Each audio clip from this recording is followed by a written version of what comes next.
सफल होगी तेरी आराधना।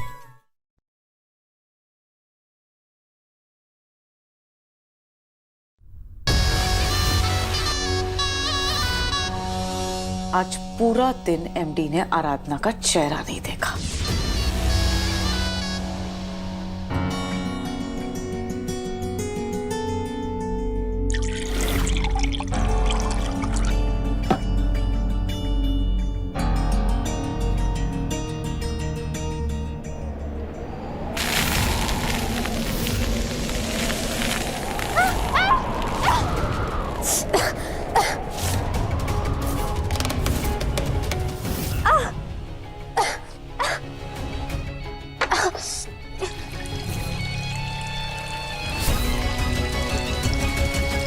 मेरी आंख में मिर्ची चली गई है, लेकिन मैं संभाल लूंगी। आप मेरे पास मत आइए। हाँ, कितनी अच्छी तरह तुम खुद को संभाल सकती हो ना, दिख रहा है मुझे। और मैं आ भी नहीं रहा हूँ। और वैसे भी जब विंडो खुली रखोगी, इतनी सारी मिर्च रखोगी, तो क्या हालत होगी तुम्हारी? हवा चलेगी तो आंखें फूटेंगी ना तुम्हारी। और वैसे भी तुम्हें भुगतना तो चाहिए सब कुछ जो इतना तंग करती हो। थोड़ा तंग तुम्हें भी होना चाहिए।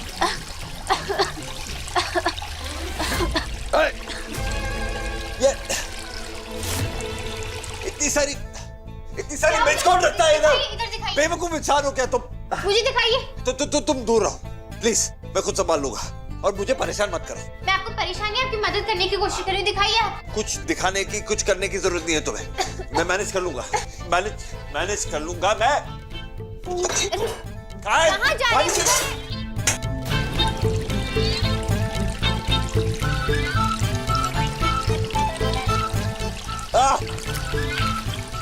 ये लीजिए, ये देसी घी है। इसकी चिकनाहट से आपका जलन कम हो जाएगा।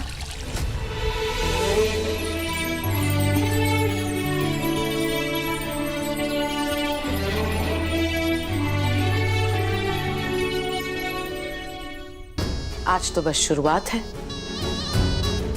आज के बाद मैं ऐसे हालात पैदा करूंगी कि एमडी जिंदगी भर उस आराधना की शक्ल नहीं देख पाएंगे।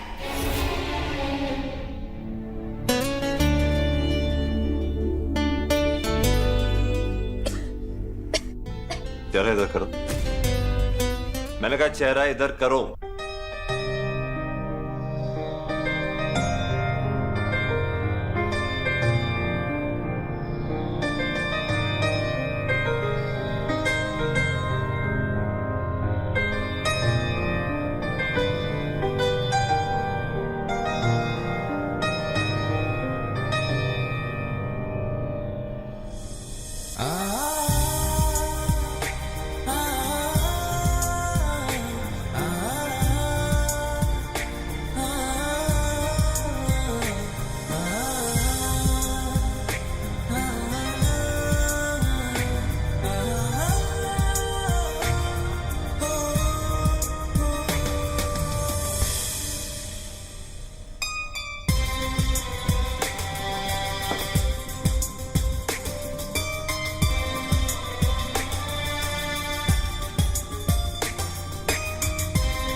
ये सब क्या है माधव जी? इतने डीप कट्स, आपको मुझे उसी वक्त पे कॉल कर देना चाहिए था, या फिर क्लिनिक आ जाते। इन्फेक्शन इतना बढ़ गया है कि इसकी वजह से इन्हें बुखार आ गया। कोई बात नहीं, मैं मेडिसिन लिख के दे देता हूँ, टाइम पे लेते रहिएगा। और अगर कुछ भी हो तो फौरन मुझे कॉल कीजिएगा। Please take care. Thank you doctor. Thank you. Madhav, ये सब कुछ तुम्हारी लापरवाही की वजह से हुआ है। आप माधव जी की पत्नी है ना? आइए। देखिए, माधव जी का इन्फेक्शन बहुत बढ़ गया है। उन्हें टाइम से एंटीबायोटिक देना बहुत जरूरी है, वरना उन्हें एडमिट करना पड़ेगा। बहुत सीरियस प्रॉब्लम हो जाएगी। सो प्लीज ये दवाइयां टाइम से उन्हें देते रहिए, और एक भी दवाई मिस नहीं होनी चाहिए। Thank you, take care. Thank you doctor. भैया, वो उत्तराखंड के बहेला का पहला स्कूल हमारे इंस्टीट्यूट का है। एमएलए साहब चाहते हैं उसका इनॉग्रेशन आप अपने हाथों से करें। लेकिन किशन, माधव ऐसी हालत में कैसे जा सकता है? एक काम करो, तुम जाओ और एमएलए साहब को समझा देना। जी दीदी।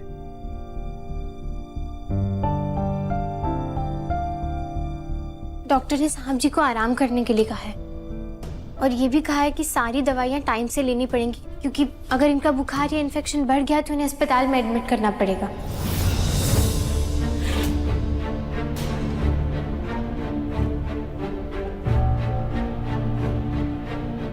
हम इनॉग्रेशन के लिए जाएंगे किशन।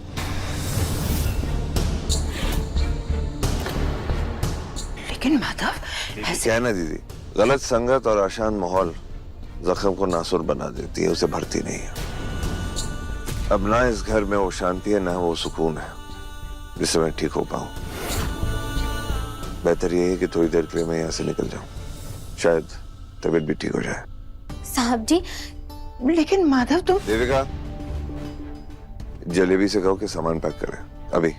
जी, मैं जलेबी से कह के ना आपकी दवाइयाँ भी मंगवा देती हूँ।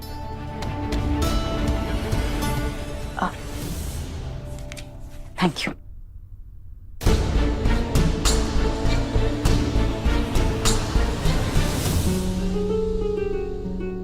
देविका जी, ये बड़े मालिक की कुछ दवाइयां हैं, इन्हें भी पैक कर लीजिए। हाँ दो, मैं एमडी के सामान के साथ इसे भी रख देती हूँ। जलेबी, ये क्या बदतमीजी है? घर के मेहमानों से हम कब से काम करवाने लगे हैं। सारा सामान जाकर आराधना को दो। और हाँ, माधव का सामान भी वही पैक करेगी।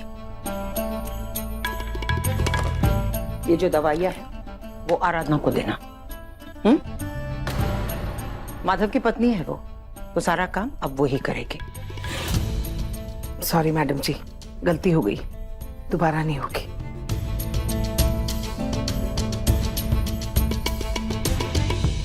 दीदी, आप मुझे मेहमान क्यों बुला रहे हो? एमडी के लिए क्या मैं इतना भी नहीं कर सकती? और इस घर से मेरा भी तो रिश्ता है। दामिनी के साथ, दामिनी की वजह से था, पर अब दामिनी नहीं रही। हाँ तो दामिनी दी नहीं है तो क्या हुआ? मेरा एमडी पे इतना भी हक नहीं है क्या? रिश्ता है, हक नहीं। तुम सिर्फ माधव की साली हो, उसकी पत्नी आप आराधना है।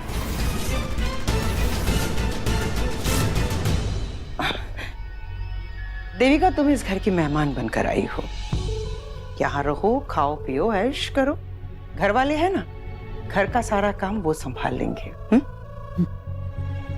एक बात और, अपने जीजाजी को लेकर परेशान होने की कोई जरूरत नहीं है देविका। पिछली बार भी जब दामिनी के बारे में यह खबर हमें मिली तो 14 महीने बाद ही सही माधव ने खुद को संभाल लिया था। अब तो हमारे साथ आराधना भी है माधव को संभालने के लिए। हमें पूरा विश्वास है कि धीरे धीरे माधव खुद को संभाल लेगा। कोई भी जख्म जिंदगी भर हरे नहीं होते। वक्त मरहम बनकर वो घाव खत्म कर ही देता है। हाँ, माधव अब नाराज है, लेकिन धीरे धीरे करके उसकी नाराजगी भी कम हो जाएगी और उसका ये अकेलापन भी। वैसे अच्छा ही हुआ माधव जा रहा है, कम से कम इस घर से दूर रहेगा तो थोड़ा शांत तो हो जाएगा, है ना? अरे तुम हमारे साथ रहो, हमारे साथ एंजॉय करो। अरे ये क्या, तुमने अपना सामान पैक कर लिया है? तुम वापस जा रही हो क्या? नहीं, वो मैंने सोचा कि एमडी की तबीयत खराब है ना, उनके साथ चले जाती हूँ, उनका ख्याल रख सकती हूँ। नहीं नहीं नहीं, कोई जरूरत नहीं है। किशन जा रहा है ना माधव के साथ, वो उसका ख्याल रखेगा। तुम हमारे साथ रहो, लेट्स एंजॉय हियर। अच्छा वक्त बिताएंगे हम एक साथ। क्यों, आपको कोई काम है क्या मेरे से? काम तो कुछ भी नहीं है, बस हम सोच रहे थे कि हम अपने पति प्रशांत को तुमसे मिला देते हैं। प्रशांत, उसके बाद हम, तुम, शिवानी, आर्यन और प्रशांत, हम सब मिलकर क्वालिटी टाइम इस घर में स्पेंड करेंगे। आप मुझे आपके पति से मिलवाना चाहती हैं? हाँ, काफी टाइम हो गया ना तुम प्रशांत से नहीं मिली। आखिरी बार तुम प्रशांत से कब मिली थी? जी वो याद आया, हाँ, आर्यन के 18th बर्थडे पर तुम प्रशांत से मिली थी, है ना? जी हाँ हाँ जी हाँ। बस अच्छा मौका मिलेगा तुम्हें भी हम साथ बैठेंगे, खूब एंजॉय करेंगे, पुरानी यादें ताजा करेंगे हम। तुम आराम करो।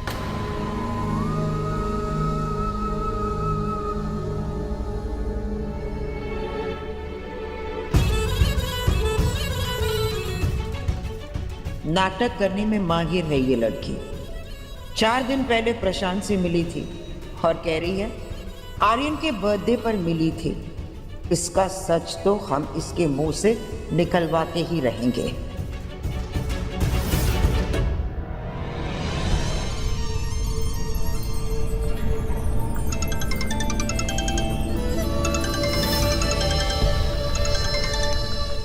हेलो। हेलो प्रशांत, घर आ जाओ ना। घर? क्यों आज अचानक घर क्यों बुला रही हो तुम? कोई खास बात है क्या? कमाल है, घर आने के लिए कोई मौका ढूंढना होता है क्या? नहीं मतलब मेरा बेवजह आना तुम्हें पसंद नहीं आता ना। लो कर लो बात। तुम हमेशा मुझसे यही शिकायत करते रहते थे ना कि मैं तुम्हें घर नहीं बुलाती, बच्चों से मिलने नहीं देती। तो आज घर बुला रही हूँ, आ जाओ ना, मिल लो किसी से। नहीं मुझे नहीं मिलना किसी से। मतलब मेरे आने से तुम्हारे भाई को प्रॉब्लम होती है ना, महाराज गुस्सा हो जाते हैं। तुम्हें फर्क कैसे पड़ने लगा प्रशांत? मेरे भाई को गुस्सा दिलाना, उससे लड़ना, मौका तो तुम तलाशते रहते हो। इसे आज हो क्या गया है? मुझे घर बुलाने के लिए इतनी बेचैन क्यों है ये? इनका तुम्हारे दिमाग में आखिर चल क्या रहा है? करना क्या चाहती हो तुम? समझ में नहीं आता कि लोग ऐसा क्यों सोचते हैं कि हर बार मेनका के दिल और दिमाग में कुछ न कुछ चलता रहता है। मेरी सिंपल और सीधी बातों में लोग छल कपट क्यों ढूंढते रहते हैं? मैं तो यूं ही मजाक कर रही थी। सुनो ना, माधव घर पर नहीं है। बच्चों से मिलने के लिए यही सही मौका है, आ जाओ। अच्छा ठीक है, आ रहा हूं। शुक्रिया। इस मेनका की तो रग रग से वाकिफ हूं मैं। इसके दिमाग में कोई तो खिचड़ी पक रही है, लेकिन अगर मैं नहीं गया तो इसे और शक हो जाएगा। जाकर देखता हूं कि आखिर मसला क्या है।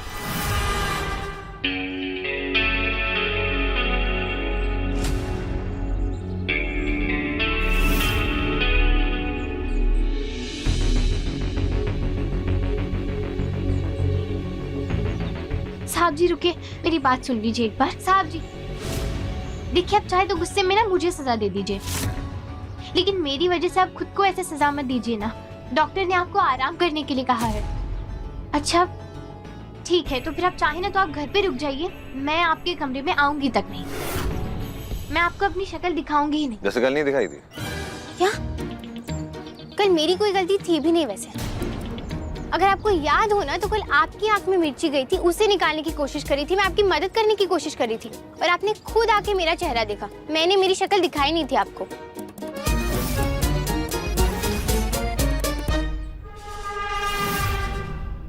एग्जैक्टली तुम तो कुछ गलत करती नहीं हो, अपने आप चीजें गलत हो जाती हैं तुम्हारे आसपास, है ना? तुम मेरी जिंदगी का वो बैड लक हो आराधना, जिसे चाहकर भी ना मैं उससे छुटकारा नहीं पा सकता। अगर छुटकारा नहीं पा सकता तो कम से कम 2 दिन का सुकून और चैन तो दे ही सकती हो ना। हटो मेरे रास्ते से। आप बात को समझ क्यों नहीं रहे? डॉक्टर ने आपको आराम करने के लिए कहा है, टाइम से दवाई लेने के लिए कहा है, और बाहर का खाना तो आप बिल्कुल भी नहीं खा सकते। तो आप प्लीज मेरी बात मानिए, आप मत जाइए। अगर आप मेरी बात नहीं मानेंगे, अगर आप नहीं रुकेंगे ना, तो फिर मुझे जबरदस्ती आपके साथ आना पड़ेगा।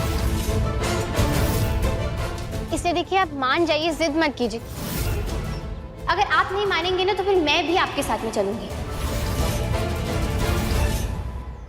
मेनका दीदी, मैं अपनी बहन दामिनी की तरह भोली भाली नहीं हूँ जिससे आप कुछ भी कहो और वो आपकी बात मान ले। देविका हूँ मैं, आपकी चालें समझती हूँ मैं। अगर आपने मुझे एमडी के साथ नहीं जाने दिया तो मैं आराधना को भी उनके साथ नहीं जाने दूंगी।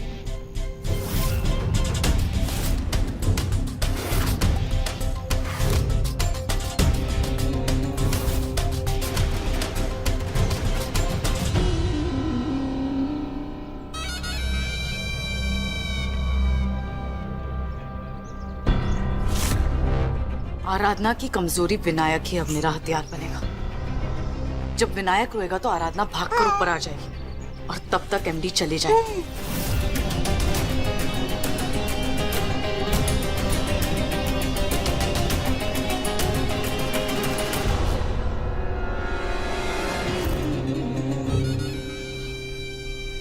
मतलब तुम 2 दिन का चैन भी नहीं दोगी ना मुझे?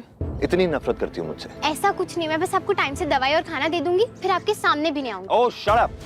कहीं नहीं जाने वाली तुम। चुपचाप अंदर घर में जाओगी तुम, बस। और हटो मेरे रास्ते से। और तुम क्या शक्ल देख रहे हो? सामान रख दिया ना तुमने, दवाइयां लो और गाड़ी में रखो। और टिफिन को हाथ भी मत लगाना, मरते दम तक इसके हाथ का खाना नहीं खाऊंगा मैं।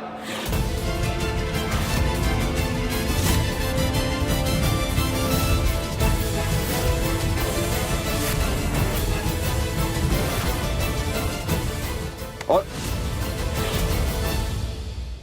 ये क्या बदतमीजी है? चाबी दो। नहीं। मैंने ये क्या बेवकूफी है? चलो ये ड्रामा मत करो, मैं लेट हो रहा हूं।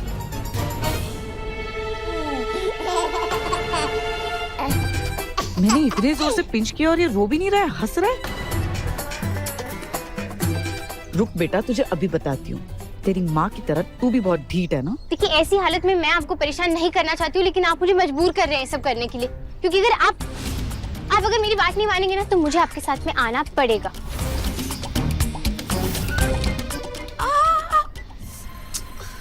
क्या कर रही है बच्चा? रुक बेटा, अब ना तुझे मेरा असली रूप बताना पड़ेगा।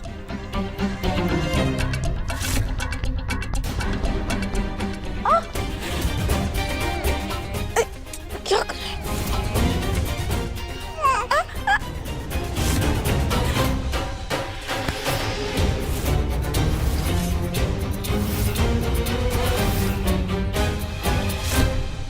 मेरे साथ आना चाहती हूँ? हाँ। Come mademoiselle, please sit in the car. क्या? कृपया करके सिंहासन पे विराजमान कीजिए, समझी? हिंदी में कहभर देने से ना शब्दों के पीछे का नफरत या गुस्सा कम नहीं होने वाला है, इसलिए बेकार की कोशिश मत ही कीजिए आप।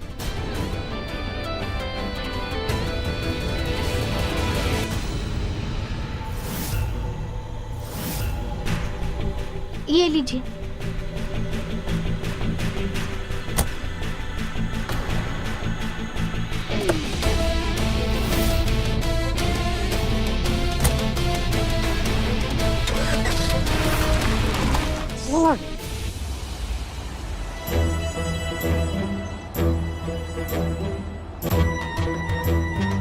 ये सीट बेल्ट को क्या हो गया? ये खुल क्यों नहीं रहा है?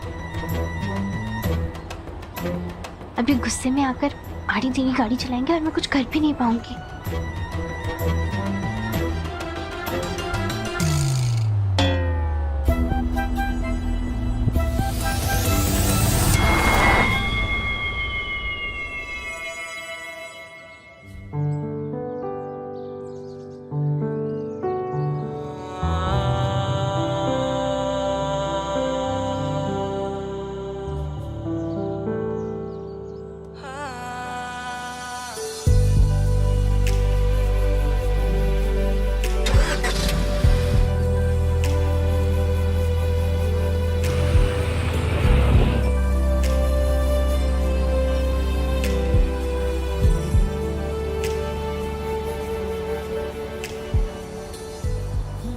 वाह, क्या रोमांटिक मौसम है।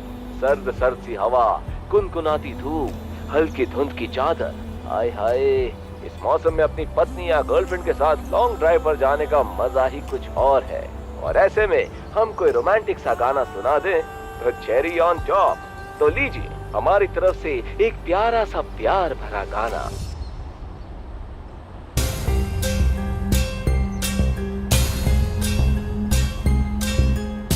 साहब जी, देखिए मैं जानती हूँ आप मुझसे गुस्सा है, आप मेरी शक्ल नहीं देखना चाहते, मुझसे नफरत कर रहे हैं, मेरे हाथ का खाना तक नहीं खाना चाह रहे आप।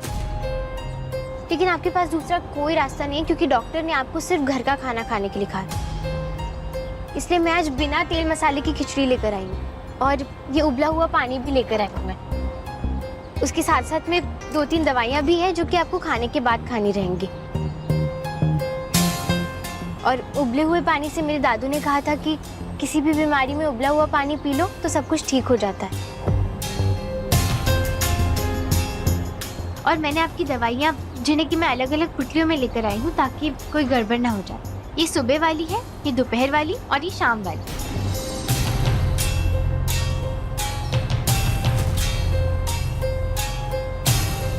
देखिए, आप बस इतना सा काम कर लीजिए, उसके बाद में मैं आपके सामने नहीं आऊंगी।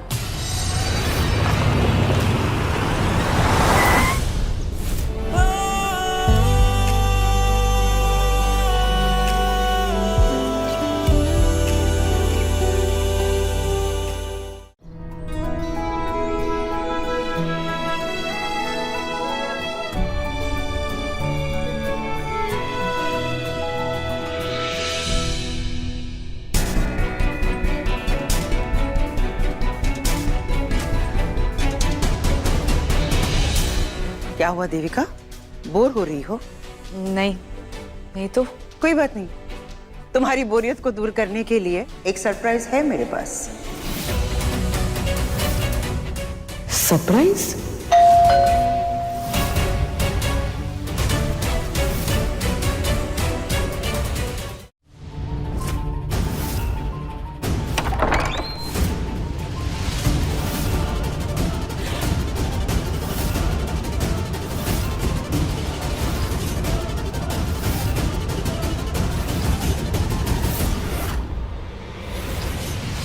आओ प्रशांत, मैं तुम्हारा इंतजार कर रही थी। देविका, ये रहा तुम्हारा सरप्राइज।